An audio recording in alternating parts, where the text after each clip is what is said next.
لیکن وہ اتنا کریم ہے کہ پھر بھی سب کو کھلاتا بھی ہے، پلاتا بھی ہے، سلاتا بھی ہے۔ یہ اس کا کرم ہے، یہ اس کا برداشت ہے۔ تو لہذا جس کا جتنا اختیار ہوتا ہے اس کے اندر اتنا تحمل اور اتنی برداشت ہونی چاہیے،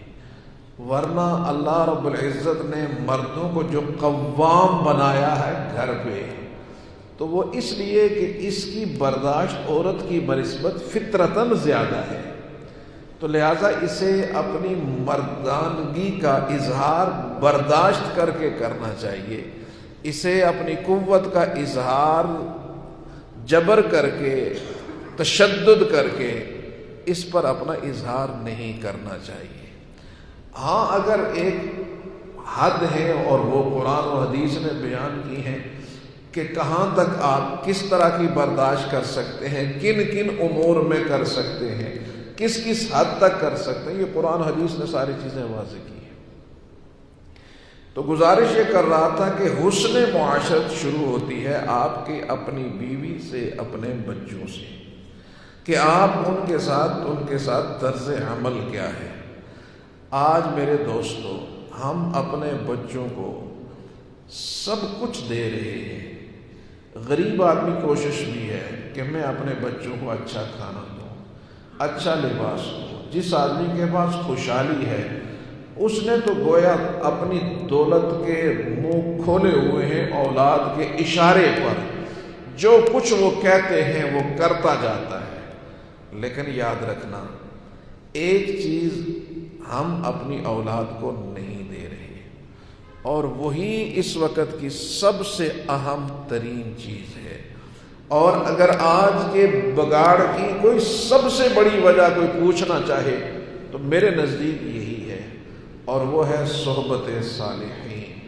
اچھی مجلس یہ ہم نہیں دے رہے،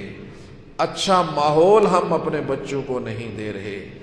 بچوں کی تربیت کے حوالے سے ہم فکر مند نہیں ہیں، ان کی تعلیم کے حوالے سے تو فکر مند ہیں کہ ان کے پاس ڈگریاں آ جائیں، اور یہ جو ڈگریاں ہیں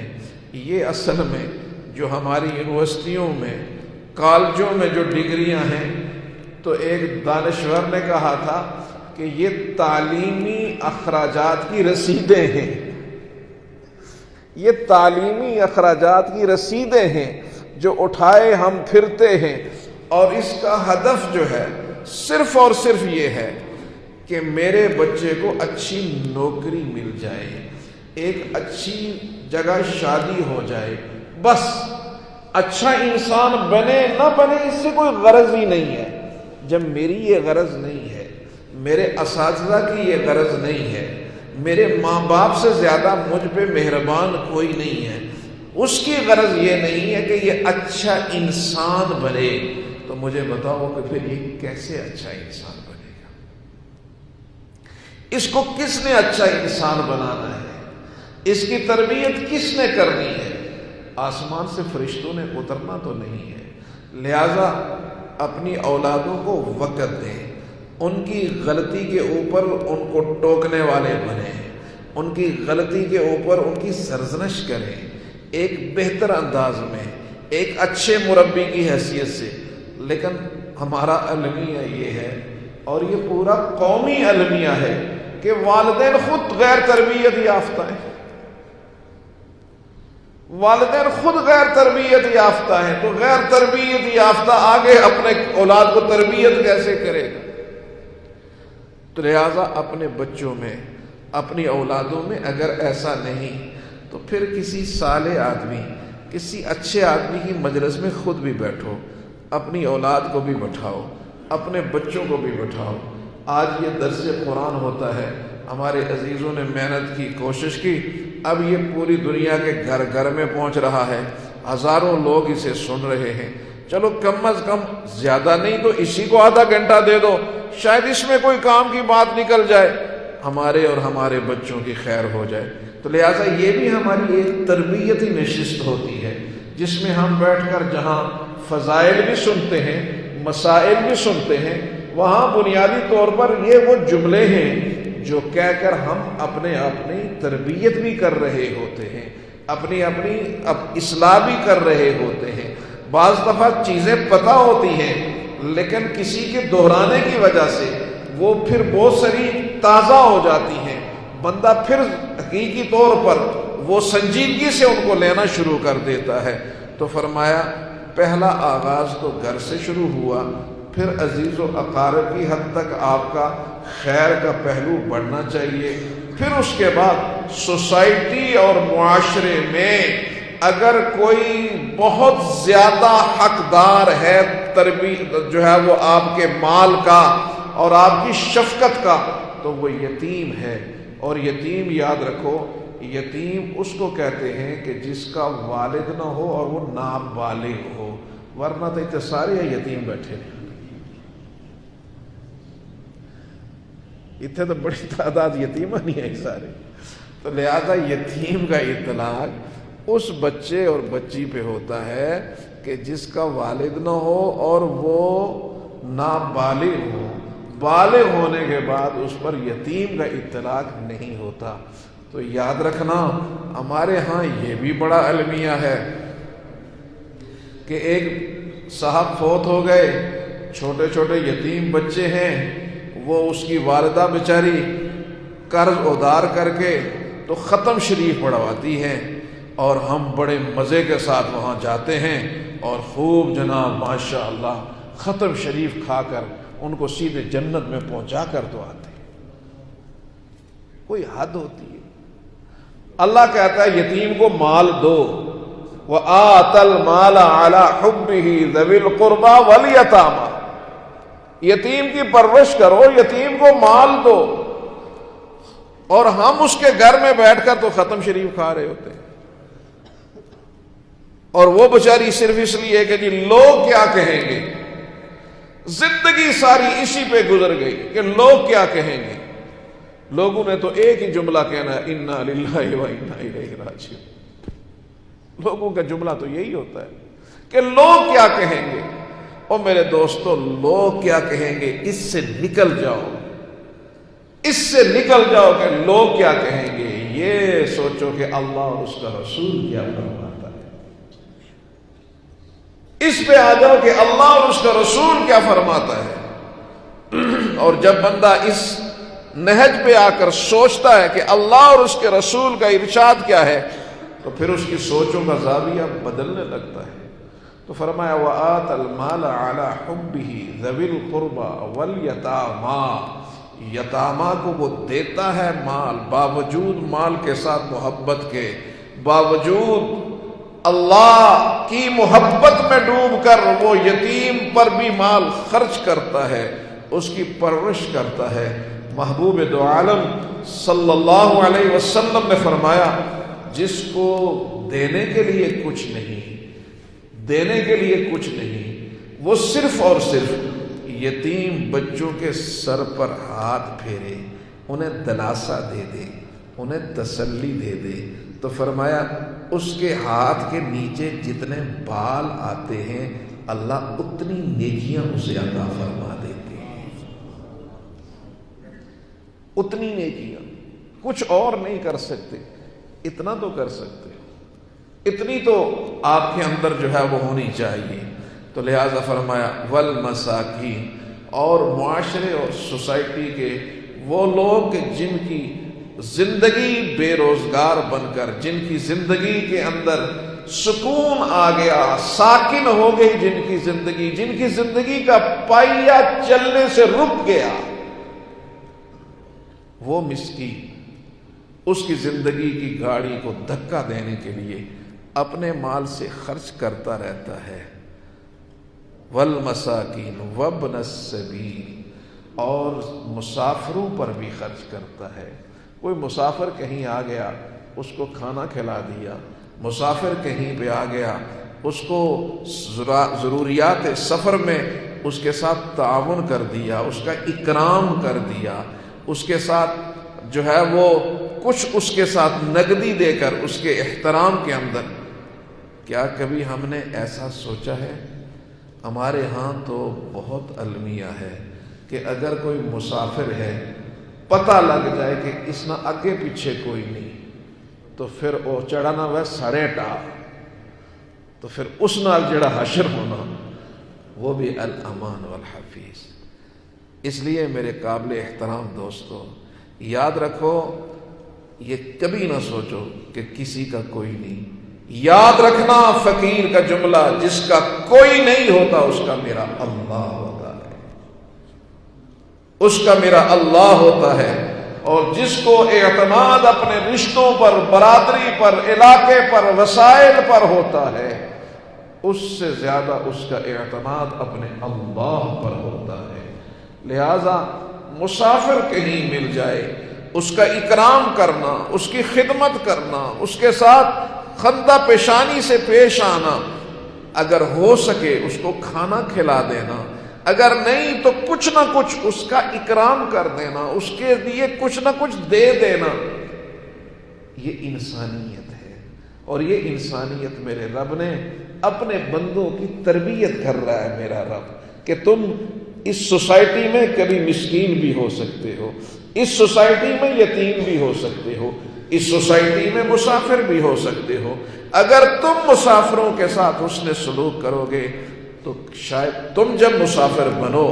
تو تمہارے ساتھ بھی حسن سلوک ہو۔ اور حقیقی معنوں میں تو ہم یہاں سارے ہی مسافر ہیں۔ اگر ہم دنیا کے چھوٹے چھوٹے مسافروں کے ساتھ حسن سلوک کریں گے تو میرا محبوب رب، مجھے یقین ہے کہ ہمارے ساتھ بھی شفقت والا، محبت والا، فضل والا، رحمت والا معاملہ کرے گا۔ والسائلین وفی الرقاب، اور پھر فرمایا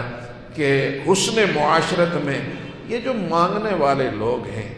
ان کو بھی کچھ نہ کچھ دے دیا کرو، ان کو بھی کچھ نہ کچھ دے دیا کرو۔ والسائلین، مانگنے والا تمہارے دروازے پہ آ جائے۔ ایک آج کل تو یہ بڑا المیہ ہے کہ لوگ اس میں بھی جو ہے وہ باقاعدگی کے ساتھ پیشہ بنا دیا لوگوں نے مانگنے کا، تو لہذا جب پتہ ہو کہ یہ پیشہ ور ہے تو اس کی تو نہیں حوصلہ افزائی کرنی چاہیے، لیکن ایک بندہ اس کے بارے میں آپ کو پتہ نہیں ہے کہ یہ مستحق ہے نہیں ہے، پیشہ ور ہے کیا ہے، آپ کے دروازے پہ آ گیا تو آپ اس کو کچھ نہ کچھ دے ہی دیں جو آپ کے بس میں ہے۔ اور اگر کچھ دینے کے لیے نہیں ہے تو اچھے انداز میں اس کو معذرت کر لیں کہ آج میرے پاس کچھ نہیں ہے۔ نبی اکرم صلی اللہ علیہ وسلم کی خدمت میں مانگنے والا آیا، اور مانگنے والے نے آ کر تو دست سوال دراز کیا، تو آپ نے تلاش کیا تو آپ کو گھر سے 1 درہم ملا، اور وہ اس کی ہتھیلی پہ رکھ دیا کہ بھائی اس وقت تو یہی ہے، یہ لے جاؤ۔ تو کہنے لگا اتنا بڑا نام، اتنا بڑا گھر اور سخاوت کے چرچے، 1 درہم؟ تو کہا بھائی یہی ہے، بس جب ہوا تو آ جانا۔ اب تھوڑی دیر کے بعد ایک اور آیا، اس نے بھی سوال کر دیا، تو اس نے سوال کیا تو نبی اکرم صلی اللہ علیہ وسلم نے کہا بھائی تلاش کرو، شاید کوئی اور مل جائے۔ بڑی تلاش بسیار کے بعد کسی سے 1 درہم اور مل گیا۔ اب جب اسے درہم دیا تو اس کے آنسو نکل گئے، کہنے لگا کہ کہاں میرے نصیب، کہاں میرے مصطفیٰ کا دست مبارک، کہاں میرے نصیب، کہاں میرے آقا کا دست مبارک کہ آپ کے دست مبارک سے مجھے 1 درہم ملا۔ اب یہ کہہ کر نکل رہا ہے تو اللہ کے محبوب نے کہا رکو رکو، خادم کو بھیجا کہ میرے باقی گھروں میں پتہ کرو کسی کے پاس کوئی پیسے پڑے ہو کہ اس کے شکر گزاری نے، اس کی محبت نے میرے دل میں اس کے لیے اور محبت پیدا کر دی، اور محبت پیدا کر دی۔ تو لہذا کہا رک جاؤ۔ پتہ کیا کرتے کرتے ایک گھر سے پتہ چلا کہ کسی نے آج دیا بھیجا ہے 40 دینار، تو وہ پیش کیا، پورے 40 دینار سونے کے اس کے ہاتھ پہ رکھ دیے۔ تو وہ دعائیں دیتا ہوا نکل گیا تو اللہ کے محبوب نے فرمایا دیکھو پہلا ناقدرہ اور ناشکرا تھا، وہ درم بھی لے گیا ساتھ ناراضگی بھی، اور یہ شکر گزار تھا یہ اس سے کئی زیادہ مال لے گیا اور ساتھ دعائیں بھی لے گئی۔ آج ہماری سوسائٹی میں کیونکہ ہمارا پالا زیادہ پڑتا ہے، شاید آپ کا بھی پڑتا ہوگا یقینی طور پر، کہ ہم اس لیے غریب نہیں ہیں کہ ہمیں نوکری نہیں ہے، ہمیں جو ہے روزگار کے مواقع نہیں ہیں، یہ اپنی جگہ پر ہے، لیکن ایک چیز من حیث القوم میں کہوں گا، ہم ناشکرے لوگ ہیں، ناشکرے لوگ ہیں۔ کوئی کسی کے ساتھ کتنی بڑی نعمت کتنی بڑی محنت کیوں نہ کرے، وہ